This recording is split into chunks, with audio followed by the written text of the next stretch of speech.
Welcome back, beautiful people. We're going to continue reading from the Emerald Tablets of Thoth. We left off at tablet number 10. And next up is the key to above and below. This is tablet 11. And some of you may have heard this. As above, so below. How many of you have heard that? I've heard it in a lot of movies. I've heard it in video games. I've heard it in a lot of esoteric teachings. I've heard it in a lot of mythology. Even if you study like quantum physics, as above, so below. This is it's like one of the first laws of the universe, according to quantum physics. In fact, before we start the reading, I just wanted to show you a couple slides so you really understand what this chapter is about. The as above, so below. You see, we got a picture of the womb, then we got asteroids hitting a planet.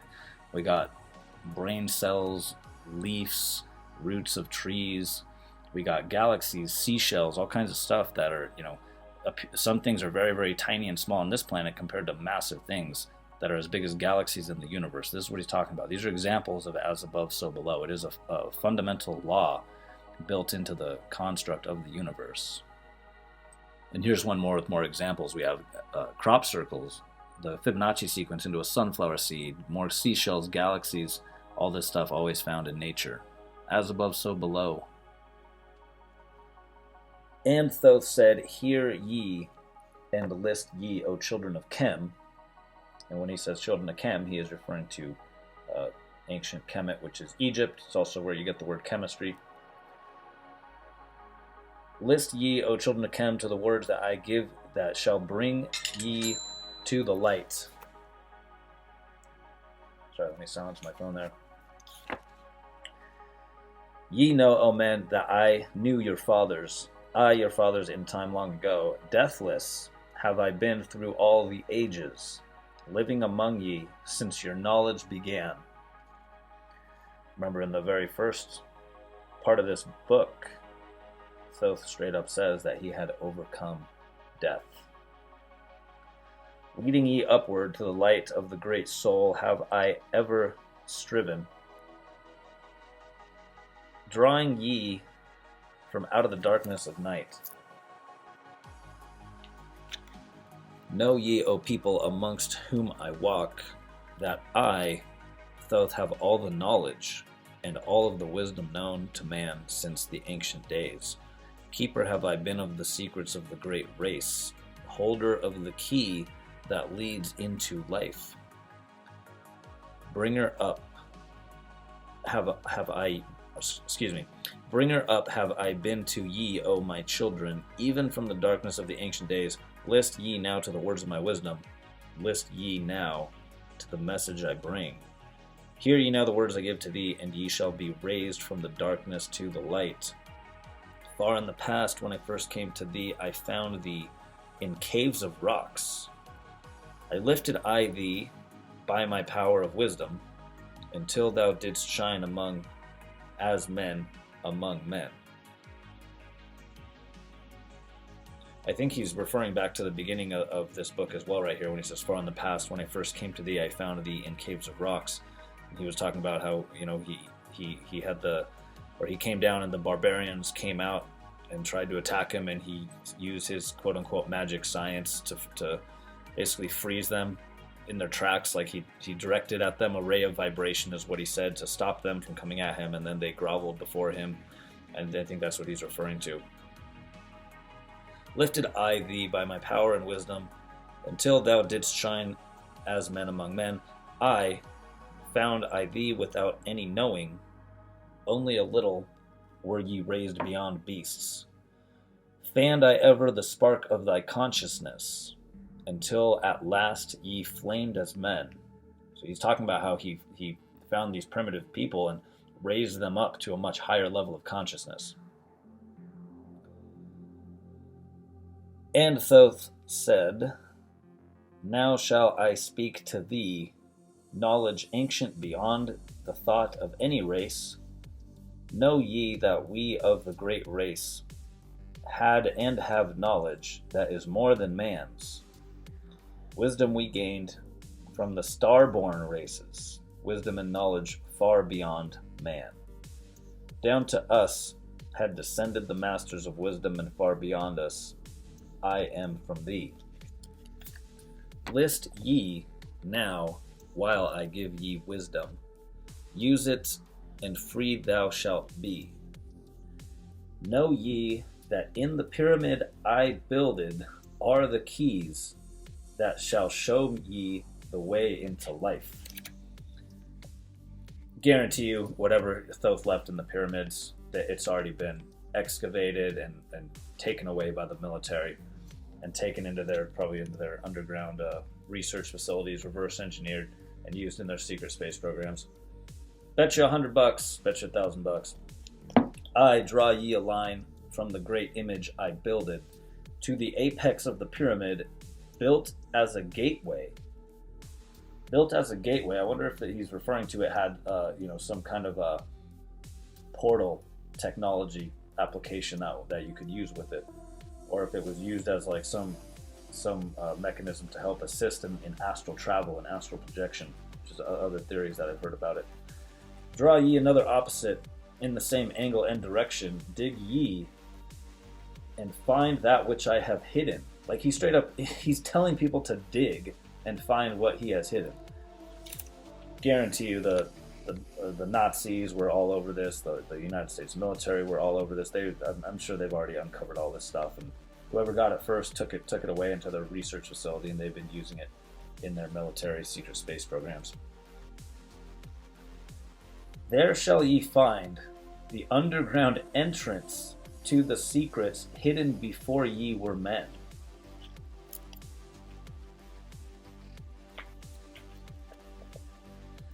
Tell ye I know of the mystery of cycles that move in movements that are strange to the finite.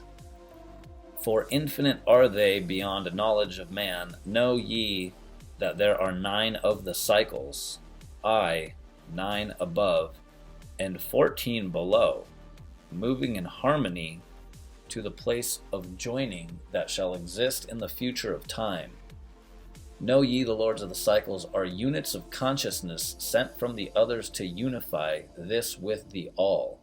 Highest are they of the consciousness of all the cycles, working in harmony with the law.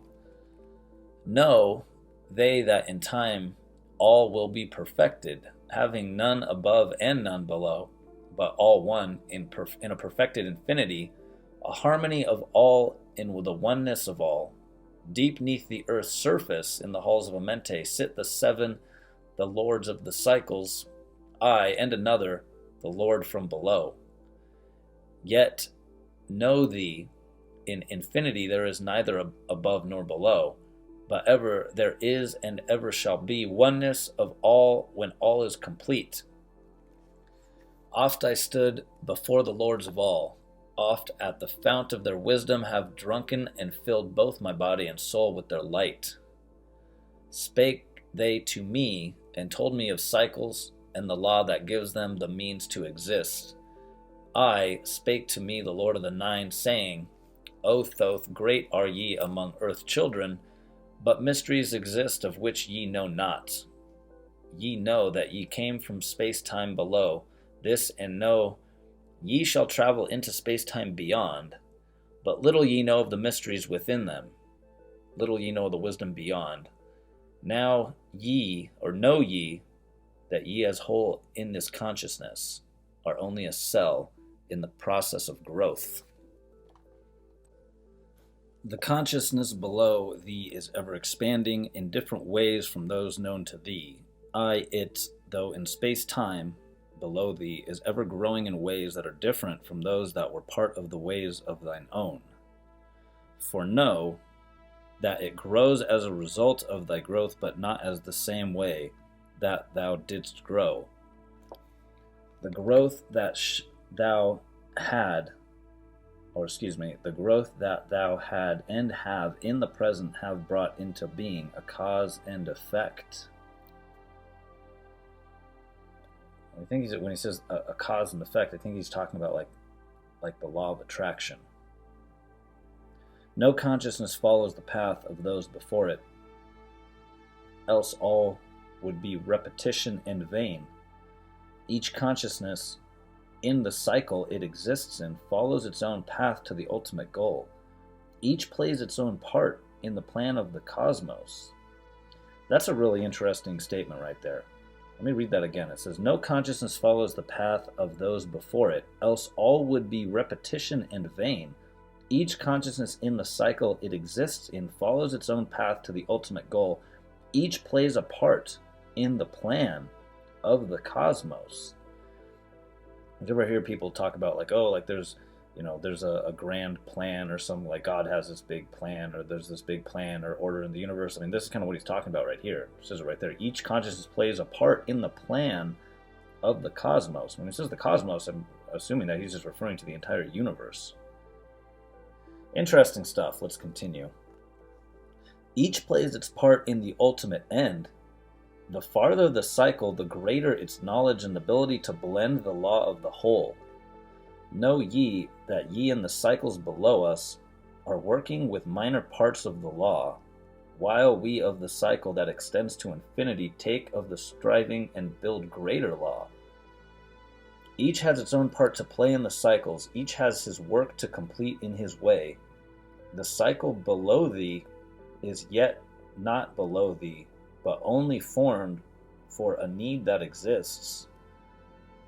For know ye that in the fountain of wisdom that sends forth the cycles is eternally seeking new powers to gain. This chapter is really, really interesting. I mean, I think there was a big disinformation campaign with the whole Darwinism and evolution. It's like, oh, how we just randomly evolved from a fish and then into a monkey and then into the humans, and the brain just slowly over millions and millions of years got bigger, and by chance, like that whole story of the evolution is total BS. Like right here, this whole book is straight up telling you that every single conscious being is here with a purpose and a mission in life, and it's not just some random spontaneous evolution that we're here. Straight up talks about they're creating bodies, genetic manipulations, higher consciousness, divine plans of the cosmos. No wonder why this stuff is hidden. There's no way that these religious institutions and governments would be able to control people through their religious propaganda, when if everyone knew this, if everyone had this knowledge, if everyone was taught this when they were born, the whole world would be a completely different consciousness. So I'm on here reading it. All right, let's continue. Ye know that knowledge is gained only by practice, and wisdom comes forth only from knowledge, and thus are the cycles created by law. Means are they for gaining of knowledge, for the plane of law that is the source of all law. The cycles below it not truly below, but only different in space and time. The consciousness there is working and testing lesser things than those ye are. And know, just as ye are working on greater, so above ye are those who are also working as ye are on yet other laws. But I'm going to read this first, the first part of that paragraph again. It says, the consciousness there is working and testing lesser things than those ye are. Instead of telling you, it's like the consciousness is going to like test you. Interesting stuff. The difference that exists between the cycles is only in ability to work with the law. We who have being in cycles beyond thee are those who first came forth from the source and have in the passage through space or through time-space gained ability to use laws of the greater that are far beyond the conception of man. I think what he's referring to here is like when he's talking about use laws that are greater, far beyond the conception of man. I think he's more references to just being able to use advanced technology to harness the energies of the universe and use them to your advantage, like being able to harness gravity and manipulate gravity, being able to permeate matter, and being able to do things that would be considered like superhuman or godlike. And I think it's just these beings had this really great understanding of the universe and how it works, and they were so advanced that the stuff they could do, it would just appear like they were some superhuman god, to a primitive man. I mean, even today, you look at the way the crazy technology we have today, like assault rifles and fighter jets and iPhones and MacBook Pros and GPS navigation and cameras, high definition 4K cameras and drones and all this stuff. If you were to take the technology we have today and all of a sudden, travel back in time, even just a short period of time, like 300 or 400 years, those people from 300, 400 years ago, like, they would think you were a god if you all of a sudden just busted out the kind of technology that we have now. Nothing there is that is really below thee, but only a different operation of law. Look thee above or look thee below, the same shall ye find. Get more as above, so below references the microcosm, macrocosm type stuff. For all this is but part of oneness, that is the source of the law. The consciousness below thee is part thine own, as we are part of thine. Ye as a child had not the knowledge that came to ye when ye became a man. Compare ye the cycles to man in his journey, from birth unto death, and see in the cycle below thee the child with the knowledge he has. And ye shall see yourself as the child grown older, advancing in knowledge as time passes on. See ye we also the child grown to manhood with the knowledge and wisdom that came with the years. So also, O Thoth, are the cycles of consciousness, children in different stages of growth, yet all from the one source, the wisdom, and all to the wisdom returning again. Ceased then he from speaking, and sat in the silence that comes to the Lord's. Then he spake unto me, then he spake he unto me, saying, O Thoth, long have we sat in a mente, guarding the flame of life in the halls. Yet know we are still part of the cycle of our cycles, with our vision reaching unto them and beyond. I know we that of all, nothing else matters excepting the growth we can gain with our soul. Know we the flesh is fleeting, the things men count great are nothing to us. Talking about materialistic things right there. They're talking about the Lamborghinis and the private jets and the yachts and the VIP tables. The things men count great are nothing to us. They're talking about materialism. The things we seek are not of the body, but are only the perfected state of the soul. And that's why you got all those yogis and people that just go live in a cave for 20 years and just meditate. they're not worried about the materialistic. They're just worried about perfecting the state of the soul. And you even see these yogis doing superhuman things. I mean, crazy abilities these yogis have that live their lives meditating in caves for 20, 30 years. Go read the book Autobiography of a Yogi. And there's some stories in there about the abilities that these yogis have that are just insane stuff they do. I mean, like raising people from the dead, levitating during meditations, growing back limbs, growing back severed limbs. I mean, all kinds of crazy stuff. Being able to teleport and like materialize, being able to retain their youth, like they wouldn't age. They would just look young indefinitely, and then they could exit their body and move on to the next incarnation whenever they wanted. Really, really crazy stuff. You read the book Autobiography of a Yogi, but they're definitely referring to that right here in this book as well. This is definitely tied in, the same kind of teachings that are being talked about in Autobiography of a Yogi. Those talking about that right here, without a doubt. I'm convinced about that.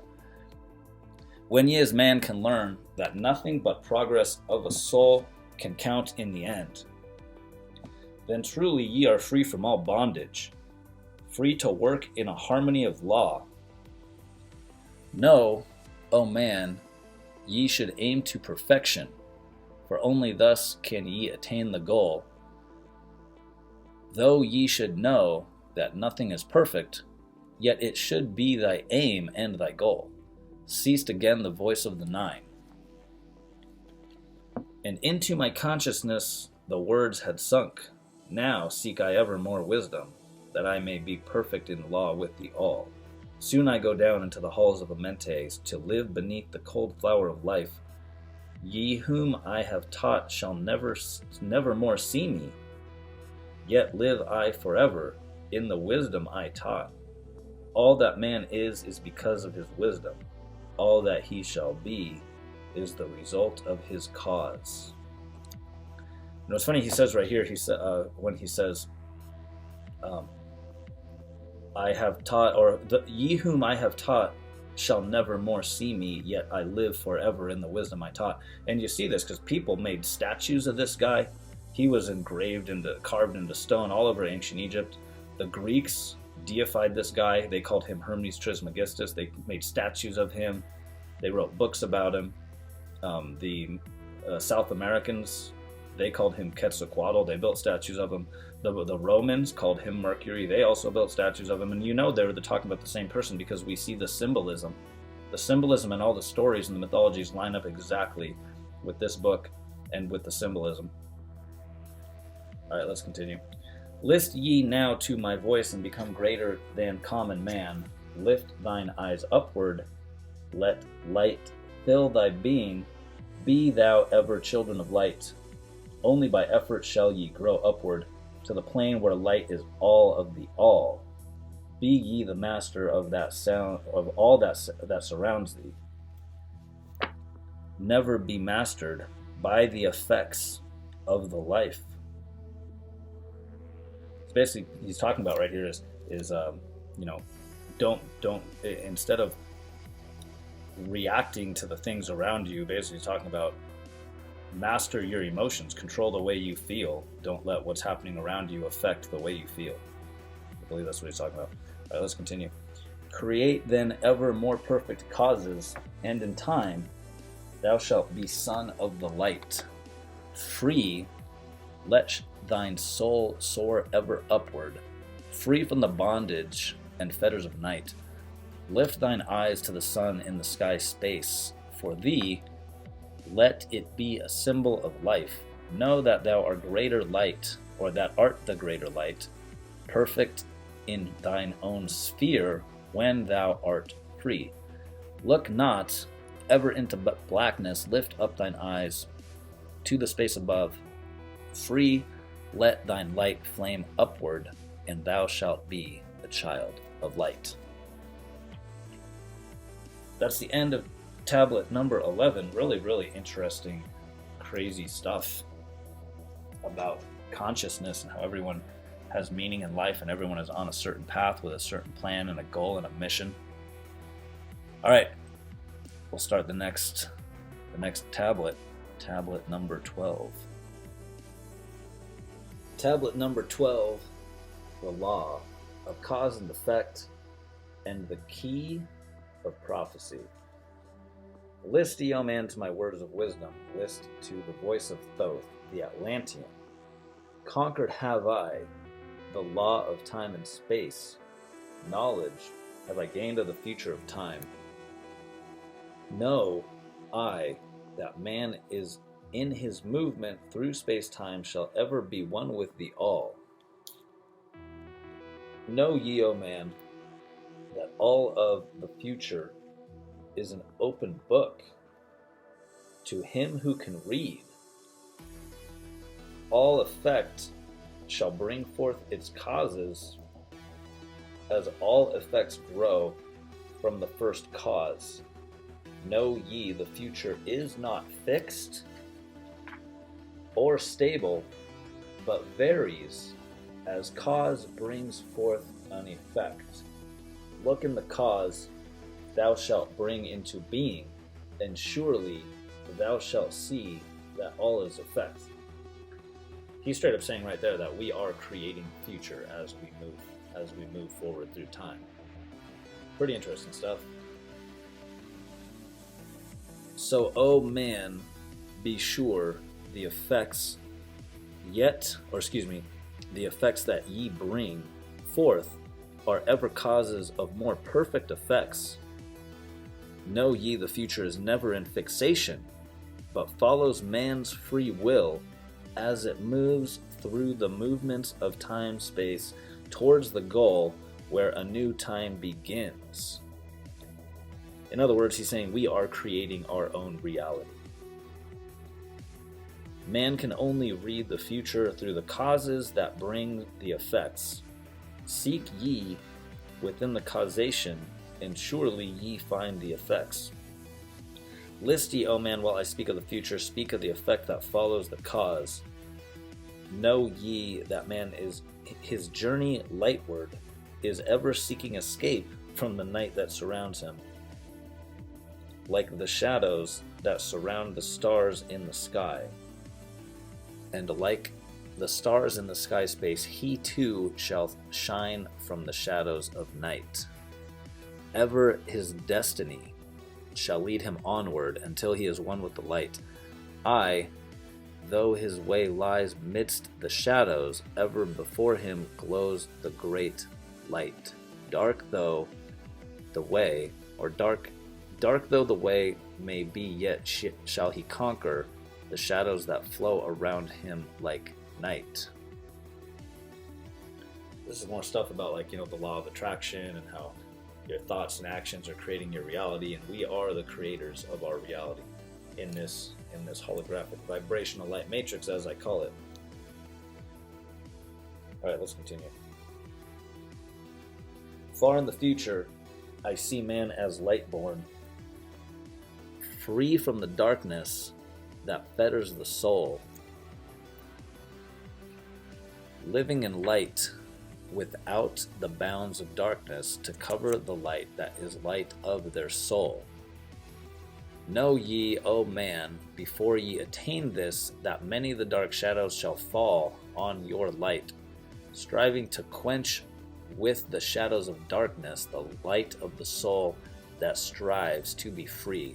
Great is the struggle between light and darkness, age old and yet ever new, yet know in a time far in the future, light shall be all, and darkness shall fall. List ye, O man, to my words of wisdom, prepare, and ye shall not bind your light. Man has risen, and man has fallen, ever, or as ever, new waves of consciousness flow from the great abyss below us towards the sun of their goal. There, that he's talking about waves of consciousness again. Earlier in the book, remember, he was talking about how like waves of consciousness were coming from a star that were incarnating on a planet. More interesting stuff. Ye, my children, have risen from a state that was little above the beast. Until now, all men ye are greatest. Yet before thee were others greater than thee. Yet tell I, as before thee, others have fallen, so also shall ye come to an end. And upon the land where ye dwell now, barbarians shall dwell, and in turn rise to light.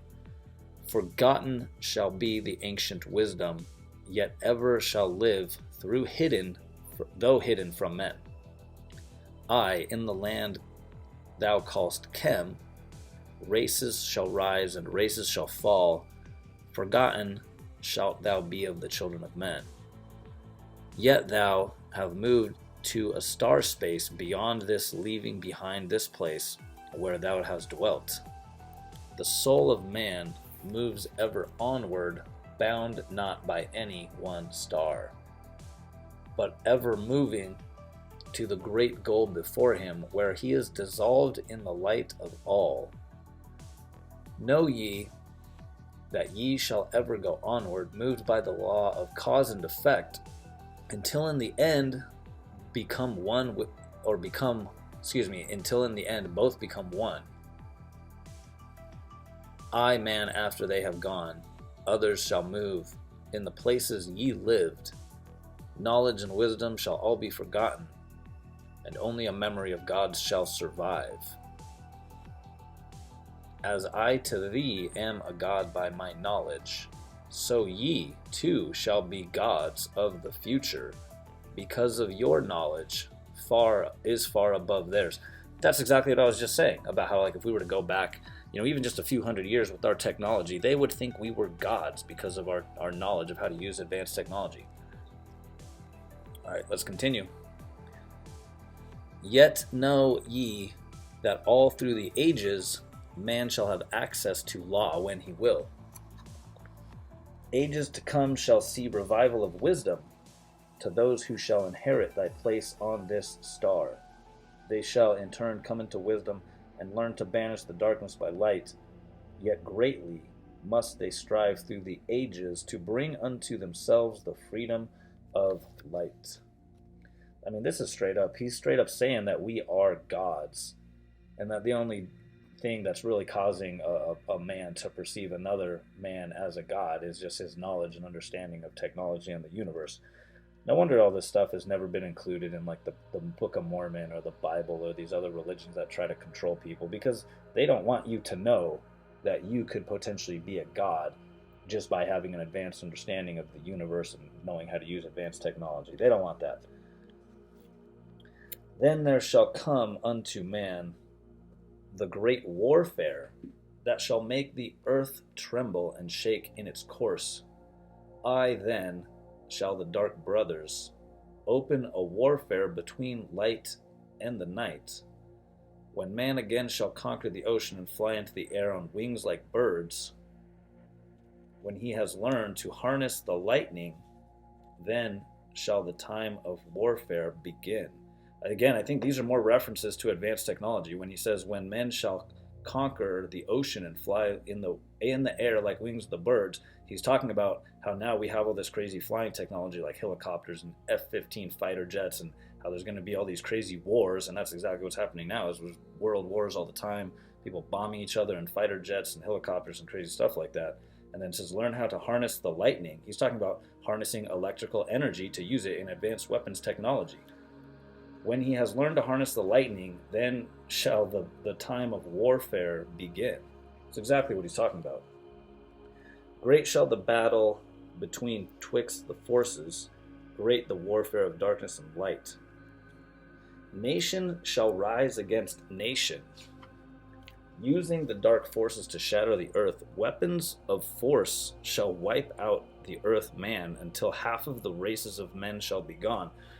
You know, it talks about this too. And I mean, if you talk about like in the Book of Mormon, there's a section in the Book of Mormon, and I've actually read it in one of my previous videos, my video about how the Mormon religion is connected to the aliens and the gods and the advanced technology. There's a whole chapter in the Book of Mormon where they literally are wiping out entire populations, like entire cities and countries, of dropping nuclear bombs on people.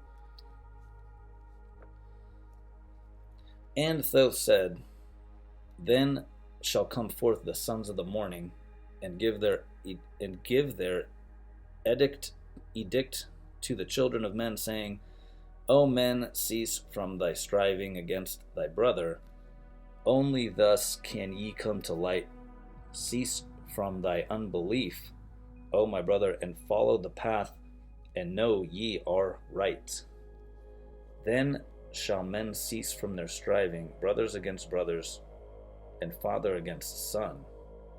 Then shall the ancient home of my people rise from its place beneath the dark ocean waves. Then shall the age of light be unfolded, when all men seeking the light of the goal. Then shall the brothers of light rule the people. Banished shall be the darkness of night.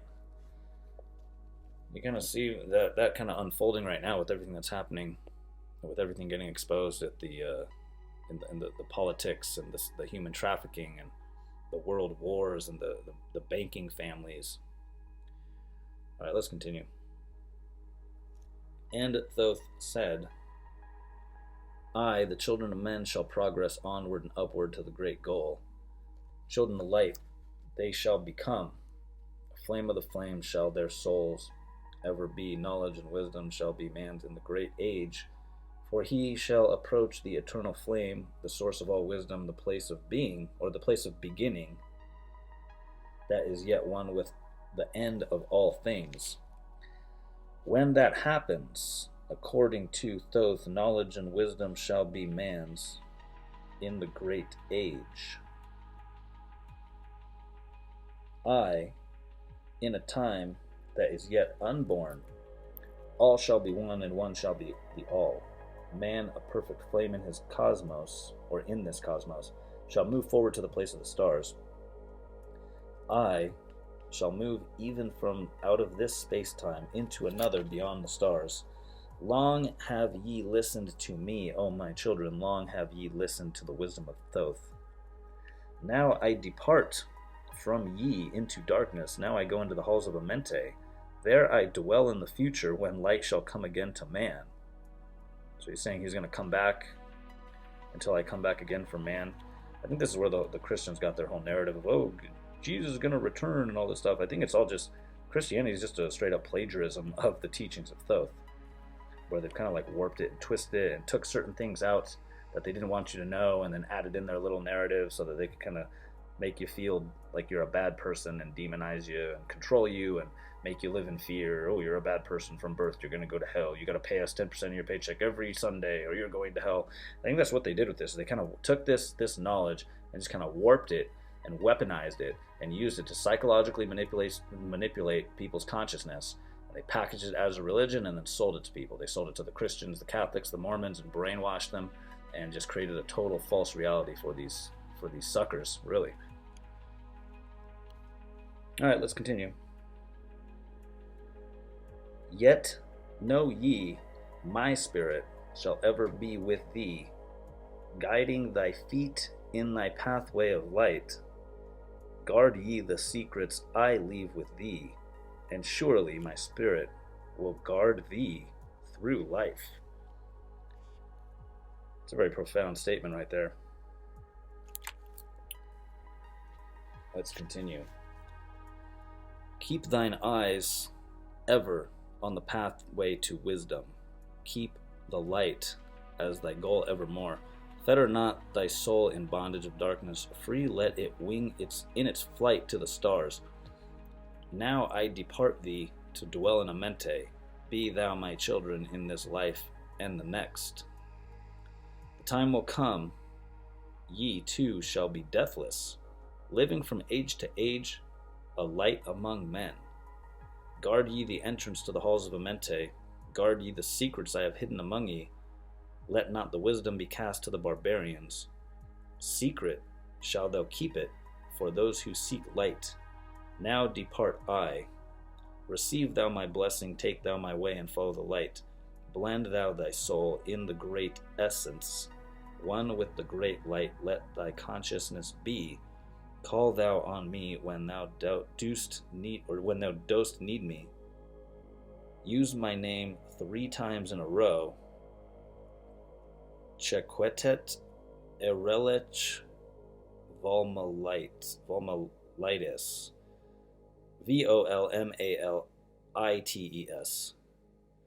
Is how they spell that.